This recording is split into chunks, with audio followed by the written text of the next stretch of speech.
আসসালামু আলাইকুম। চতুর্থ শ্রেণীর বন্ধুরা, তোমাদের সকলকে আমার চ্যানেলে স্বাগতম জানাচ্ছি। আজ তোমাদের গণিত বইয়ের 135 পৃষ্ঠার অঙ্কগুলো সমাধান করব।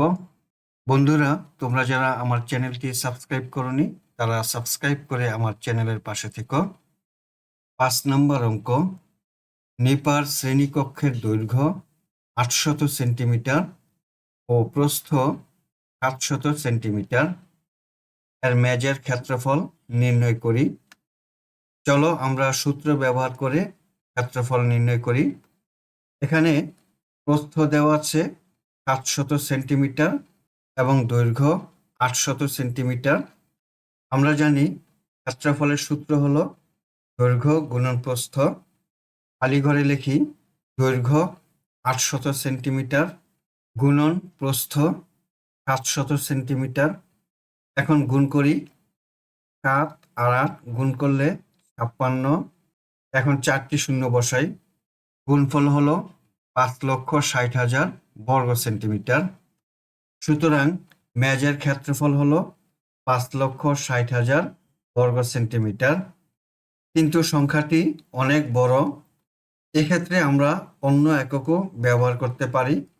এখানে আমরা একক হিসাবে মিটার ব্যবহার করতে পারি।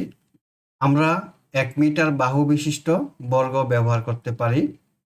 1 মিটার সমান 100 সেন্টিমিটার। বর্গের প্রতিটি বাহুর দৈর্ঘ্য 1 মিটার বা 100 সেন্টিমিটার। তাহলে বর্গের ক্ষেত্রফল হবে 1 মিটার গুণন 1 মিটার সমান 1 বর্গমিটার। বর্গমিটার হলো ক্ষেত্রফলের মৌলিক একক। তোমাদের পরীক্ষায় সংক্ষিপ্ত আকারে প্রশ্ন আসতে পারে, ক্ষেত্রফলের মৌলিক একক কি? ক্ষেত্রফলের মৌলিক একক হলো বর্গমিটার। তাহলে প্রথমে শ্রেণীকক্ষটির দৈর্ঘ্য এবং প্রস্থকে সেন্টিমিটার থেকে মিটারে প্রকাশ করি। শ্রেণীকক্ষের প্রস্থ হলো 700 সেন্টিমিটার। 1 মিটার সমান 100 সেন্টিমিটার। তাহলে 700 সেন্টিমিটার সমান 7 মিটার। দৈর্ঘ্য দেওয়া আছে 800 সেন্টিমিটার।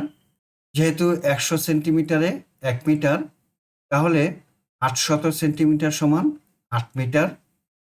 অতএব শ্রেণীকক্ষটির ক্ষেত্রফল হবে 7 মিটার গুণন 8 মিটার সমান 7,856 বর্গমিটার। আমরা এখানে ক্ষেত্রফল পেয়েছি 5,60,000 বর্গ সেন্টিমিটার। এই 5,60,000 বর্গ সেন্টিমিটার সমান 56 বর্গমিটার, কারণ 1 বর্গমিটার সমান 10,000 বর্গ সেন্টিমিটার। 100 সেন্টিমিটার গুণন 100 সেন্টিমিটার গুণ দিলে হয় 10,000 বর্গ সেন্টিমিটার। 5 নম্বর অঙ্ক, একটি মিটার স্কেল দিয়ে দৈর্ঘ্য ও প্রস্থ মেপে আমাদের শ্রেণীকক্ষের ক্ষেত্রফল নির্ণয় করি। তোমরা তোমাদের শ্রেণীকক্ষের দৈর্ঘ্য এবং প্রস্থ মিটার স্কেল দিয়ে মেপে ক্ষেত্রফল নির্ণয় করবা।